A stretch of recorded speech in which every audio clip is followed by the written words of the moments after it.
Good evening. This is the World News at 6 on Voice of the People, 90.3 FM. My name is Chioma Innocent, and here are the top stories. DSS arraigns 9 prime suspects in Benue and Plateau killings. Indigenous contractors protest unpaid funds, block finance ministry gate.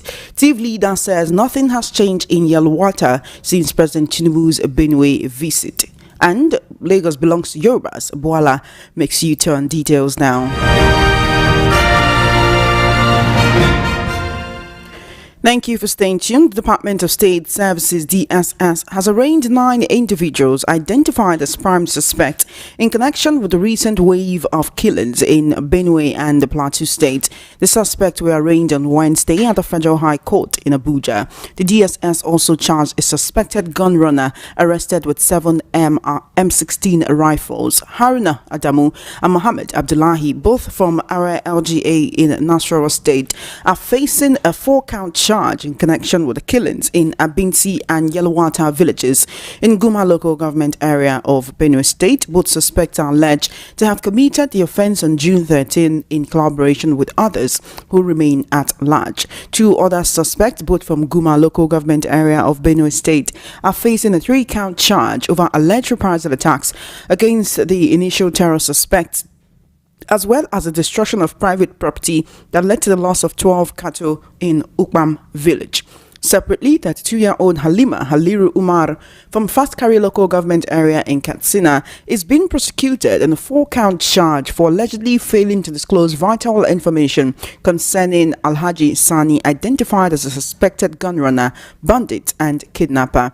Also, the DSS filed a 6-count charge against Silas Iduoloche of Agatu LGA in Benue, accusing him of unlawful possession of 18 firearms, including grenades and others, an offense said to be punishable under Section 27 of the Firearms Act.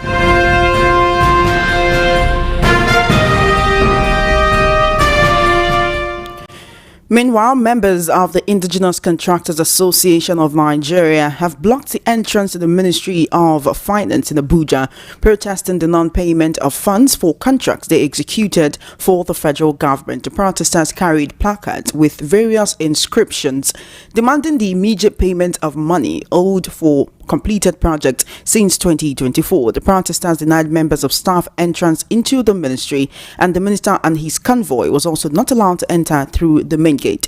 Few moments after the minister used an alternative gate to access his office, the permanent secretary who came to address the protesting contractors was rejected as the protesters continued to demand that the minister addresses them.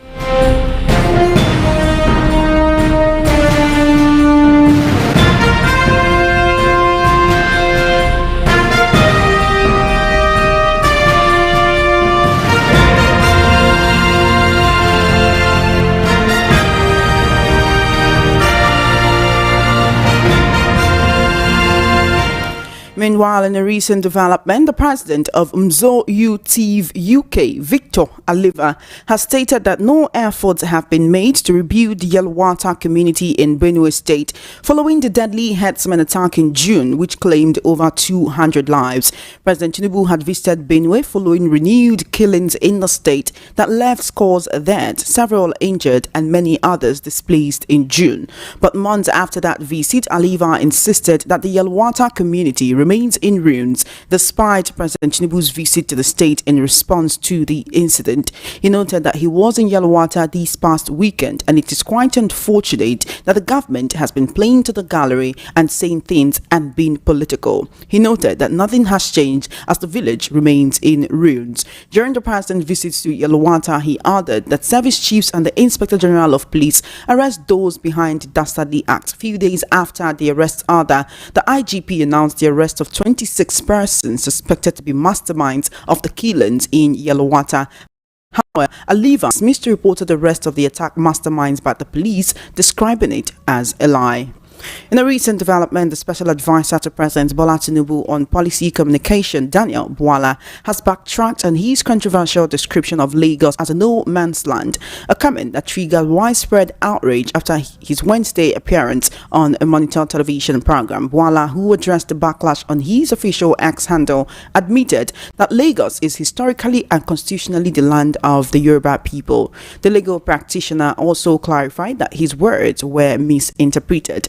According to him, Lagos' identity has never been in contention and should not be distorted, even though the state remains Nigeria's foremost commercial hub. He noted that he likened Lagos rather to a global economic powerhouse such as New York, Paris and London, noting that the city plays a dual role as Nigeria's commercial heartbeat and a cosmopolitan hub that welcomes citizens from every part of the country. According to him, his central argument on television was that any president who hopes to succeed must deliberately invest in Lagos due to the enormous social and economic responsibilities it shoulders on behalf of Nigeria. Bwala had earlier stirred controversy during an appearance on a television program earlier today, where he described Lagos as no man's land and the pride of Nigeria's economy.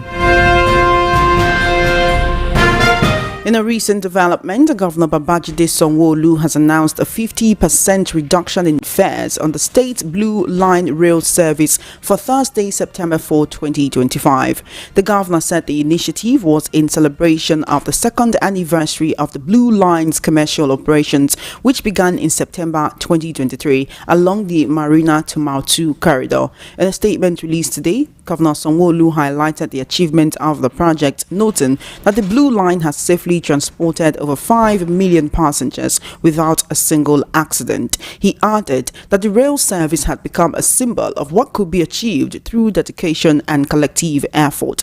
The governor assured the residents that the state government remained committed to expanding infrastructure to make mobility across Lagos easier, safer and faster.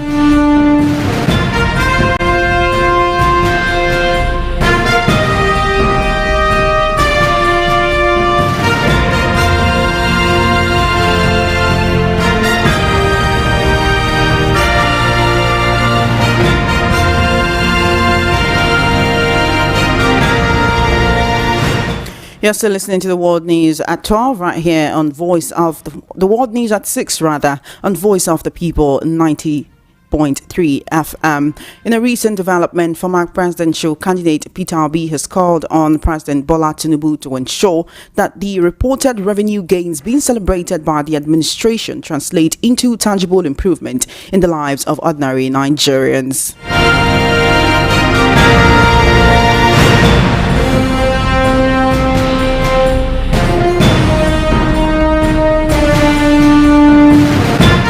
Obi, in a statement posted on social media, questioned the value of the government's claim that meeting its 2025 revenue target by August this year has on the country.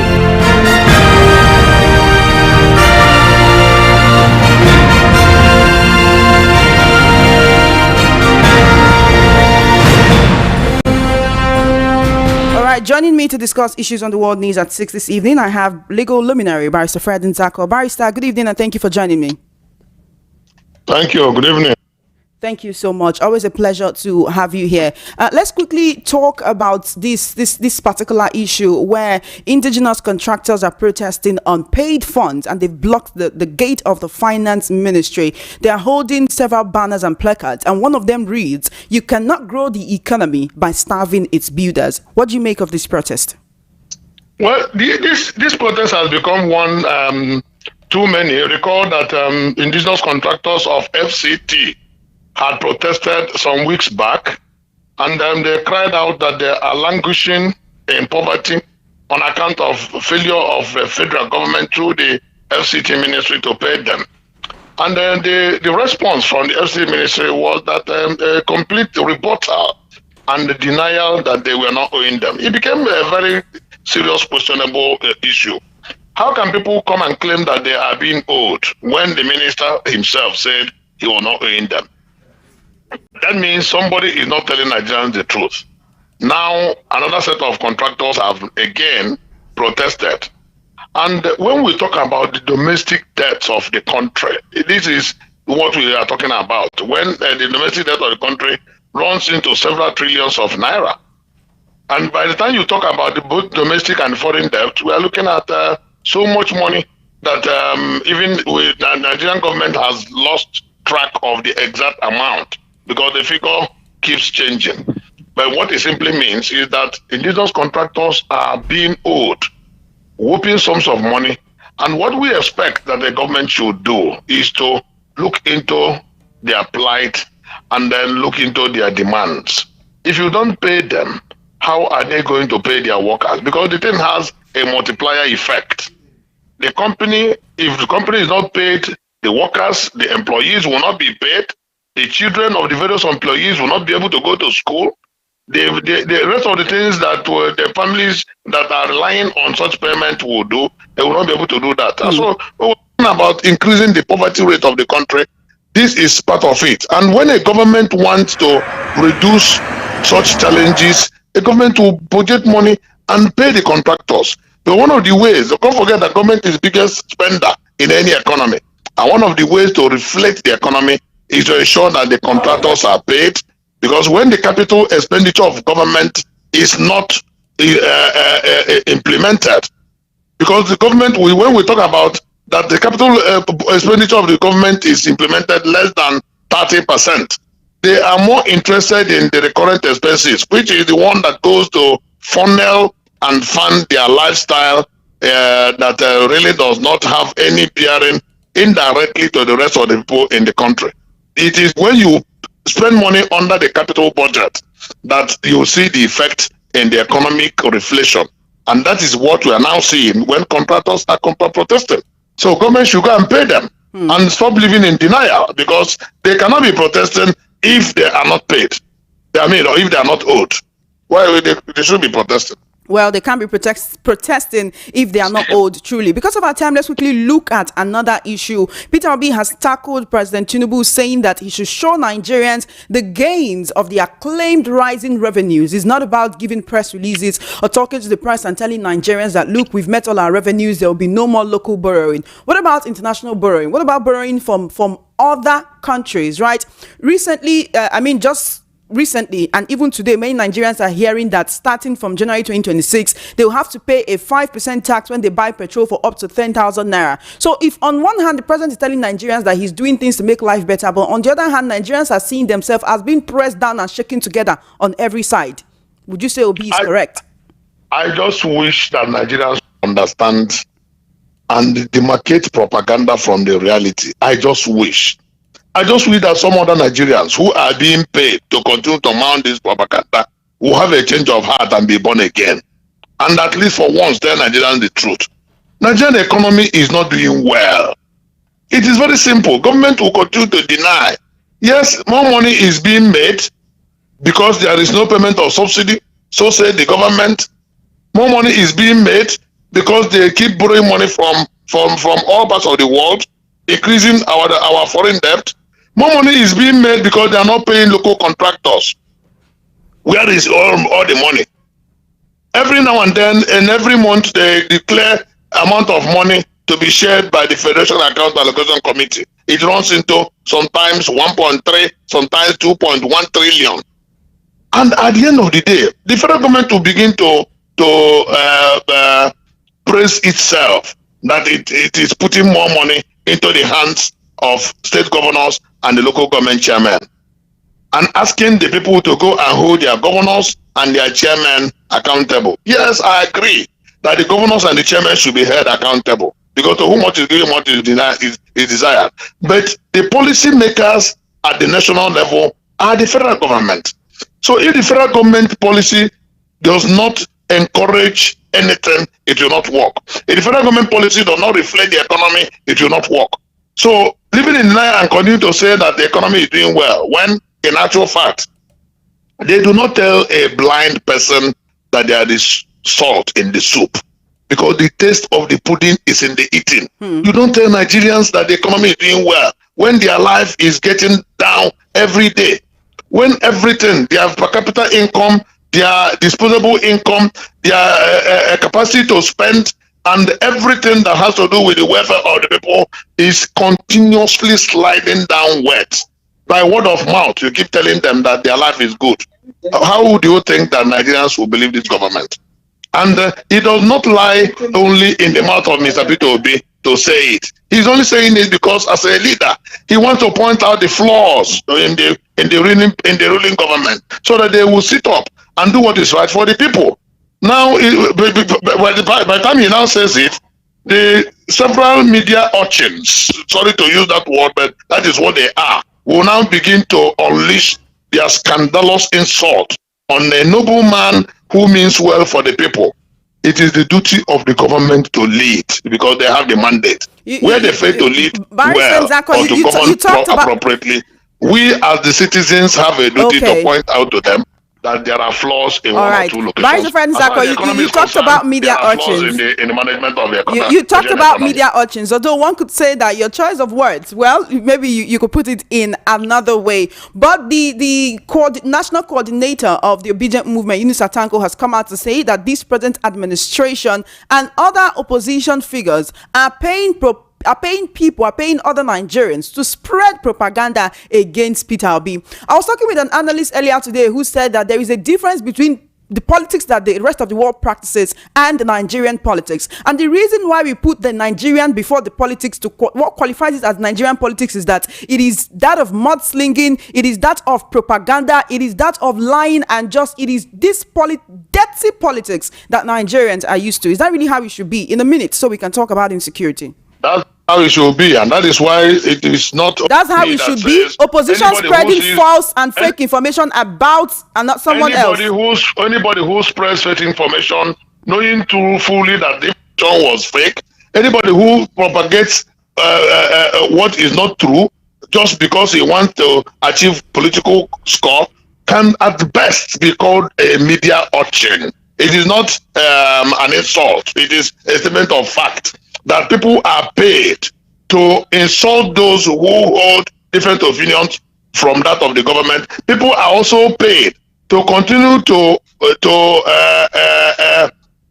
powderize and deodorize the images of the government, even when the fact and the realities are saying the opposite. How do you describe such people? Are they patriotic? Of course they are not. Patriotism lies in saying the truth as they are, and doing what you should do to ensure that your government succeeds. Patriotism is not to brandish propaganda in favor of government. That is not patriotism. Patriotism is to say the truth and then do what you should as a citizen. You should do as a citizen to make sure that your country does well. That is what I call patriotism and not propaganda. Patriotism is not propaganda. All right, then. Let's quickly talk about insecurity, Barrister Fred Nzako. The DSS has arraigned 9 people. They call them prime suspects in the Benue and the Plateau killings. Meanwhile, the leader of a movement of the Mzog Tiv people in the UK, actually, but a leader of the Tiv people in Benue State has come out to say that Yelwata remains the same. The houses that were burned, the pillaging of the village, the broken fences, the broken walls, it still remains the same, and nothing has changed since President Tinubu's visit to the area. We know that President Tinubu did not get to Yelwata when he visited Benue State. He said it was due to the weather, due to the condition of the roads, he couldn't get there. But the fact that the people who were casualties in this attack are still in the hospital and they have to foot their hospital bills themselves, and the fact that nobody is even talking about rebuilding the village afterwards, the fact that the DSS is arraigning somebody for failing to give information that led to the capture of a bandit. What do you make of all of this? It is good to arraign anybody before a competent court of law who has in any way assisted bandits or terrorists to cause mayhem. It is good to arraign anybody who has also caused untold hardship and pain to Nigerian people and bring the people to justice. So it's a welcome development, but it should not be selective. Anybody in any part of the country that is seen to have caused insecurity in our land must be brought to justice. But what is now again that we need to ask is, what is the policy of the government towards the water people? What were the policy pronouncements? Did the government make any pronouncement towards their rehabilitation or towards their restatement into their homestead. And if government did so, is it not good time enough to ask the government to walk their talk? If the government didn't do so, would it not be good enough to ask the government to remember that the life of every Nigerian is important to the Nigerian state? We cannot treat Nigerians differently from one another. Some for the rich and some for the poor. That is not decent, that is not constitutional, and that is not natural. The life of every citizen and every individual should be important to the state as it is important to the family of that individual. So we expect the government to come to the help and to the aid of the Yawata people and any other people, set of people in this country that fall under the heavy arms of the terrorists, because it is the failure of the state to provide security for them that has led to their harm and to their distress. So I think the government should do better than what they're doing, because we cannot allow the people to their fate. All right. They don't have the capacity to help themselves. It is the duty of the government to help them. But the rebuilding of Yelwata, is that also down to the people of Benue State? Is the government not supposed to take proactive steps to ensure that the people who have left that area due to ravaging insecurity there are able to return to their homesteads? I mean, if the whole village is still looking deserted. Yes, it is the duty of government to ensure that it's deserted. Because if the government allows them to their fate, that means the terrorists have now succeeded. Because the primary aim is to rout them from their homestead and possibly take their land, which is what they have been doing to some other territories that they have conquered. We should not allow non-state actors to continue to conquer territories and make them desolate. Because that's the whole essence and the basic existence of government.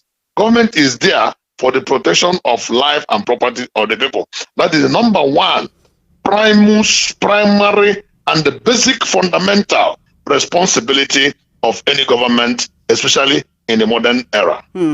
Thank you so much. Well, we'll continue to hold the Nigerian government accountable and ensure that they do everything they are supposed to do to make life better for Nigerians. But for 1 minute before you go, what do you make of this 5% tax on 10,000? If you buy 10,000 naira petrol, you have to pay 500 naira. If subsidy has already been removed, why do Nigerians need to pay additional tax on buying petrol that is already highly priced? FM mode. Are you there, Barrister Fred Nzako? Yes, I'm here. Yeah, so I'm saying, what do you make of this report? Can you hear me? I can hear you, sir. I can hear you, Barrister Fred. Are you there? Yes, I can hear you. For 1 minute, I want you to answer the question on Nigerians paying 5% tax on petrol from January 2026 to pay 500 naira for every 10,000 naira petrol. Petrol is already highly priced for a country that has crude oil flowing beneath the ground. So, I mean, what do you make of this? Let me ask you, what is the basis for such taxation? Where do you put it? Do you put it as VAT or what? Do you put it as petroleum tax or what? In the template of petroleum product pricing, it is there, the profits are there, the landing costs will be there, and every other thing that add up to what we are paying today. That runs between 850 in some cases, up to 1,100 in some other locations in the country. So what is the basis of the introduction of an extra 5% tax? How does the government want people to breathe? I think it is obnoxious, it is anti-people, and should not be allowed to stay. Government should think of another option if they want to raise funds.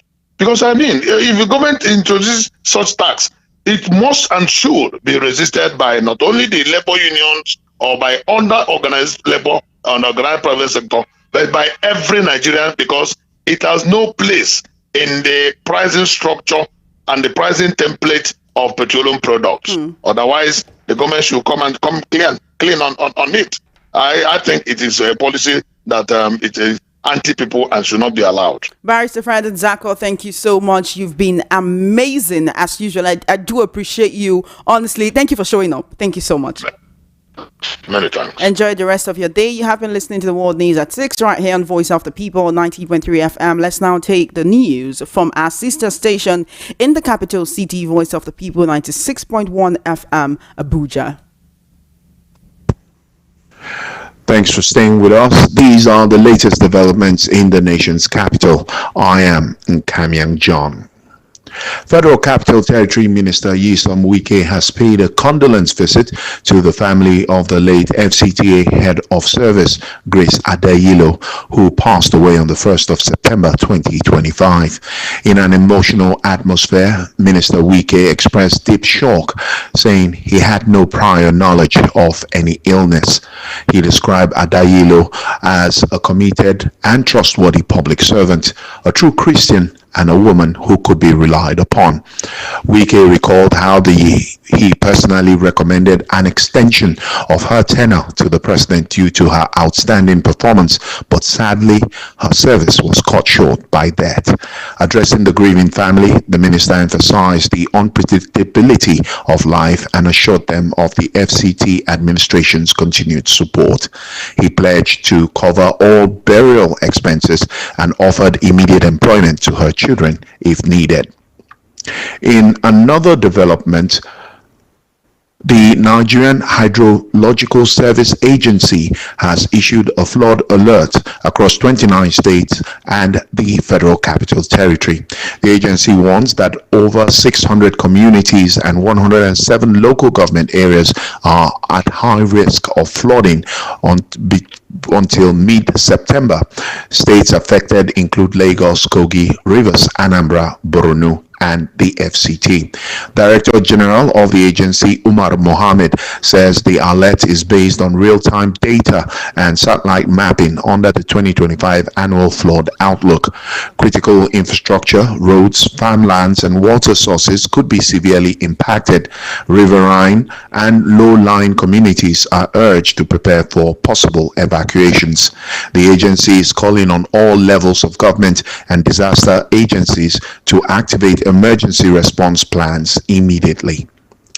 Students of the University of Abuja have appealed to President Bola Tinubu to reinstate Professor Aisha Makudi as Vice Chancellor of the institution. The students, under the banner of Concerned University of Abuja Students, praised her leadership qualities and transformative initiatives during her brief tenure as acting Vice Chancellor. They argued that her removal has left a void and that many staff and students yearn for continuity. The students highlighted Professor Makode's achievements, including reforms that improve discipline, infrastructure, research, and students' welfare. The student statement, signed by Ozigi Salami, described Makode's tenure as widely celebrated across the academic community for bold reforms, inclusive governance, and visionary steps that repositioned the institution. Their appeal emphasizes that leadership is about vision, transformation, and impact, and that Makode's brief tenure left an indelible mark on the university's history.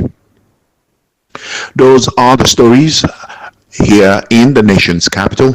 I am Kamyang John. And that was the news from Voice of the People 96.1 FM Abuja. Thank you so much for staying with us. You have been listening to the World News at 6 on Voice of the People 90.3 FM. My name is Chioma Innocent. Good evening and thank you for listening.